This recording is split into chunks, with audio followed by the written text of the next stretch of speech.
Chapter 6 is mainly a continuation of Chapter 5, as our focus will be good experimental design. In particular, we will discuss terminology and design for experiments that occur in the real world. For example, ones that occur in the medical field.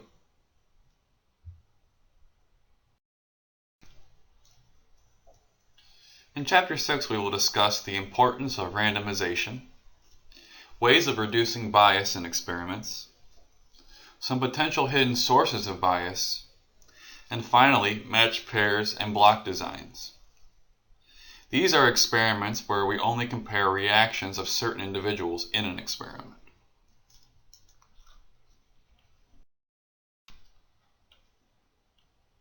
So recall, when we discussed sample surveys in Chapter 3, good sampling practice reduces all forms of error. Error in this case came from bias and variability. Good experimental design minimizes bias and variability as well. Just as with sample surveys, randomization is the key to reducing bias. In particular, in a randomized comparative experiment, we must ensure all subjects are treated alike, except for the treatment itself.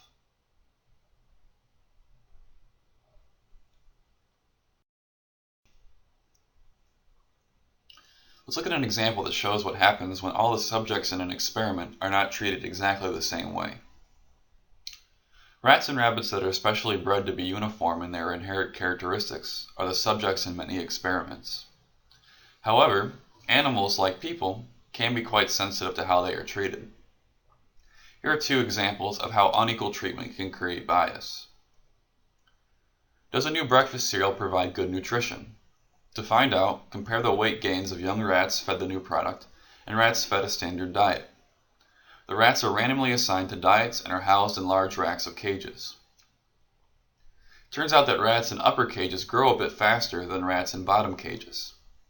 If the experimenters put rats fed the new product at the top and those fed the standard diet below, the experiment is biased in favor of the new product. The solution to this problem is assign the rats to cages at random. Another study looked at the effects of human affection on the cholesterol level of rabbits. All the rabbit subjects ate the same diet. Some, chosen at random, were regularly removed from their cages to have their furry heads scratched by friendly people. The rabbits who received affection had lower cholesterol. So, affection for some but not other rabbits could bias an experiment in which the rabbit's cholesterol level is a response variable. In other words, affection could be a lurking variable.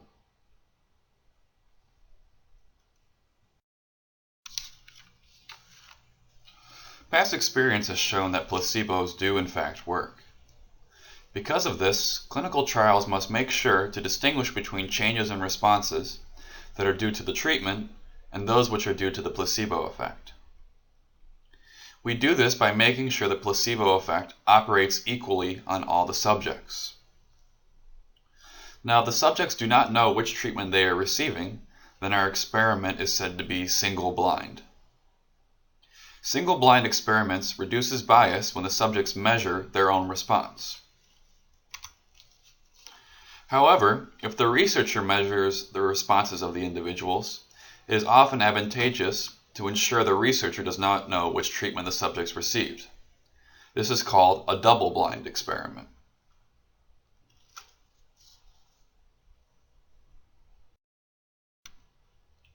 Let's also discuss some hidden sources of bias.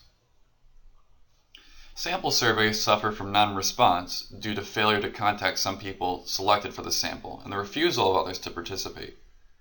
Experiments with human subjects suffer from similar problems. Refusal to participate is a serious problem for experiments. Bias can result if those who refuse are systematically different from those who cooperate.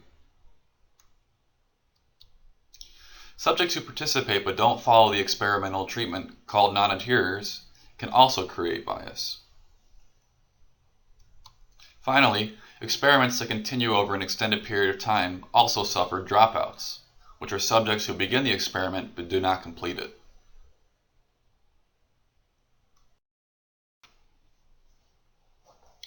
Can we generalize? Remember, statistics is a form of inductive reasoning. we want to use examples to make general conclusions.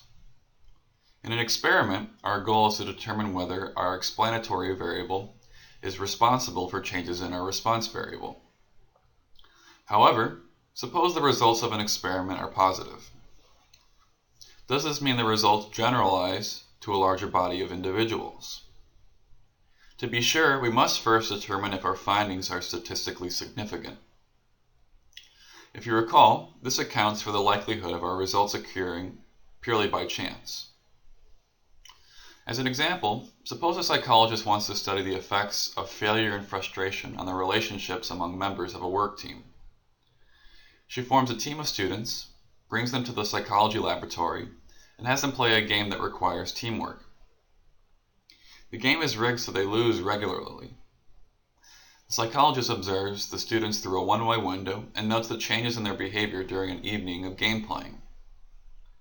Playing a game in a laboratory for small stakes, knowing that the session will be over soon, is a long way from working for months developing a new product that never works right and is finally abandoned by your company. Does the behavior of the students in the lab tell us much about the behavior of the team whose product failed?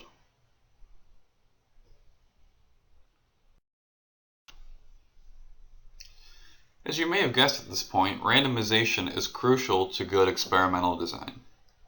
Each design we have encountered so far are what's called completely randomized designs. In a completely randomized design, all subjects are allocated at random among all the treatments. Furthermore, completely randomized design can have any number of explanatory variables.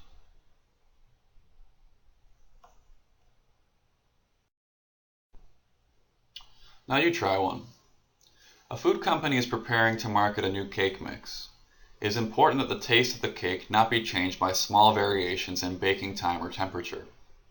In an experiment, cakes made from the mix are baked at 300, 320, or 340 degrees Fahrenheit for either 1 hour or for 1 hour and 15 minutes.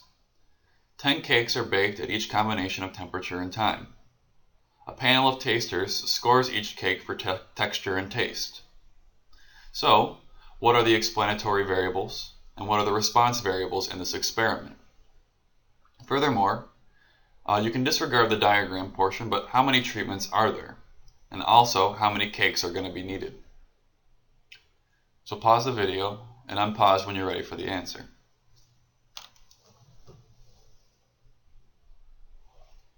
In this case, the explanatory variables are cooking time and temperature. The response variables are taste and texture. There are 6 treatments in total, so we will need 60 cakes if each treatment needs 10 cakes.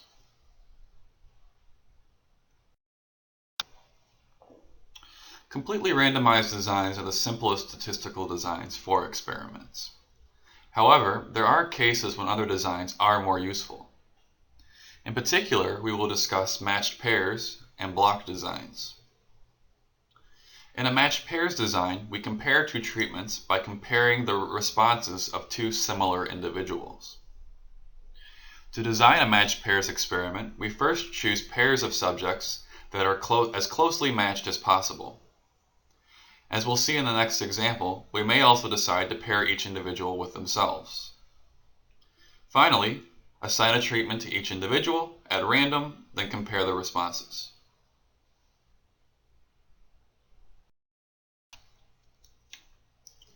Let's look at an example. Pepsi wanted to demonstrate that Coke drinkers prefer Pepsi when they taste both colas blind.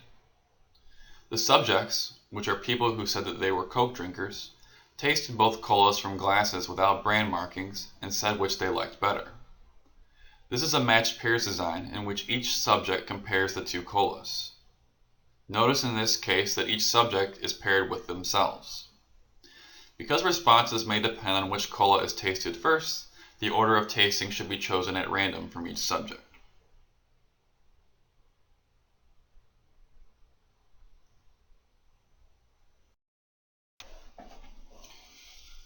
Matched pairs designs are used when we want to compare responses only among similar individuals.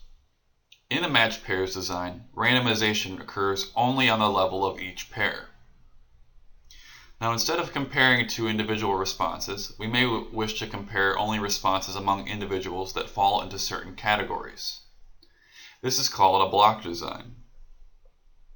A block is a group of subjects that are known to be similar in some way that is expected to affect the responses to the treatments. In a block design, we compare responses only on the level of each block. Furthermore, randomization only occurs once the individuals have been separated by block.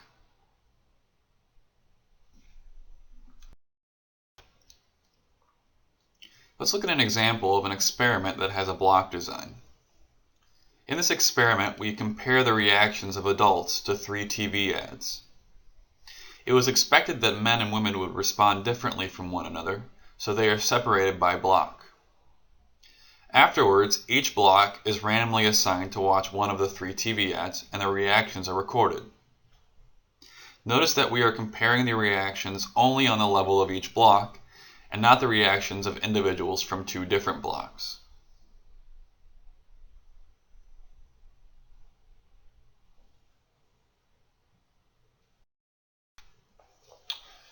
Now you try one.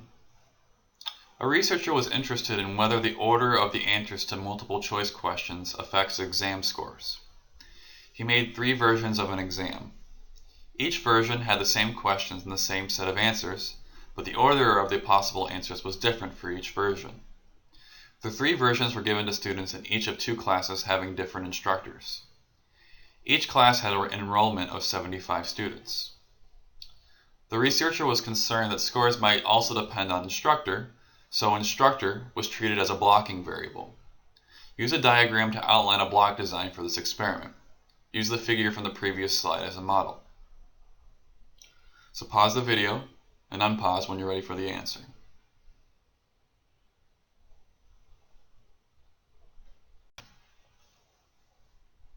Your answer should look similar to this. So here the individuals are students. Instructor was treated as a blocking variable, so the 150 students were separated based on their instructor. Of the 75 students in each block, they were randomly assigned to one of the 3 versions of the test. Notice how each version has 25 subjects. Finally, after taking each version of the test, the scores are compared amongst each version. Notice again how we're comparing scores only on the level of each block, and not the scores of the students from different instructors.